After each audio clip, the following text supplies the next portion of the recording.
nation on Earth has fallen under the yoke of tyranny, the metric system. From Beijing to Buenos Aires, from Lusaka to London, the people of the world have been forced to measure their environment in millimeters and kilograms. The United States is the only major country that's resisted, but we have no reason to be ashamed for using feet and pounds. So says New Criterion editor James Panaro, who spoke with him recently. I'm joining you tonight as an anti-metrite. I'm taking a stand against the metric system, the original system of global revolution and new world orders.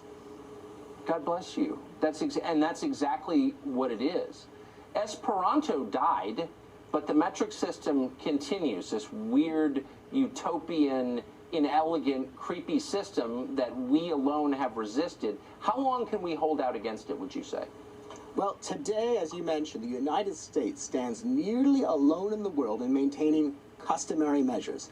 The inch, the pound, the foot, the mile. And we should stand tall on our own 2 feet, I say, because it was customary measures that measured out the Industrial Revolution and customary measures that took us to the moon.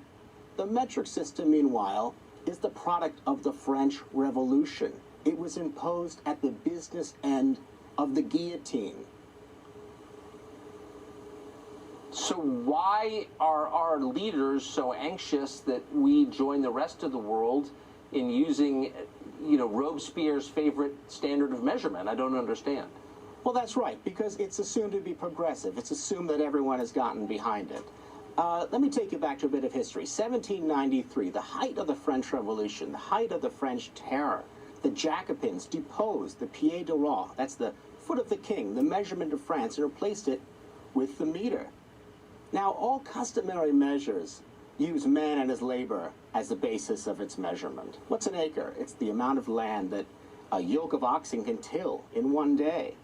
A mile comes from millipassus, or 5,000 paces, 1,000 paces at 5 feet each. A meter is what? It's an abstract division of the globe that isn't even accurate. So it's completely made up out of nothing. It's totally made up. And here's something else. Even worse than overturning custom has been the meter's imposition of 10. It's a 10-size-fits-all mentality. Now, here's how it gets crazy. The French Revolution went all in for 10. They tried to impose a 10-day week. 100 hours, 100 minutes, 100 seconds. They had a whole revolutionary calendar. Now, the metric system with its tens is what remains of their radicalism. Now, that sounds reasonable. Actually, counting by 10 is pretty good. We have 10 fingers. You can count your money in 10. It's good for abstract calculations. It's not great for measuring things in the real world. There's a reason why our measurement system has 12s, 8s, and 60s. It comes from ancient knowledge, ancient wisdom, from the Romans, 12, from the Babylonians, 60. Why? Because those numbers divide up evenly into thirds, fourths, halves, and enables common people to make calculations and to measure their lives without complex arithmetic. What's a third of a foot? It's 4 inches. What's a third of a meter? 33.3 something centimeters. It doesn't even add up. You see the problem right there. I do see the problem, and I've never heard it as eloquently expressed as you just did. I think you give a lot of us heart to keep fighting against the global tyranny of the metric system, and bless you for that. Well, thank you.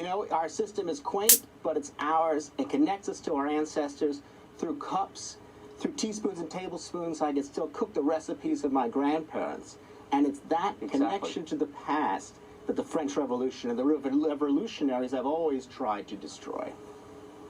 Yeah, I'll accept the kilometer when we accept the euro. Never. Thanks very much. Good to see you. All right, thank you, Tucker.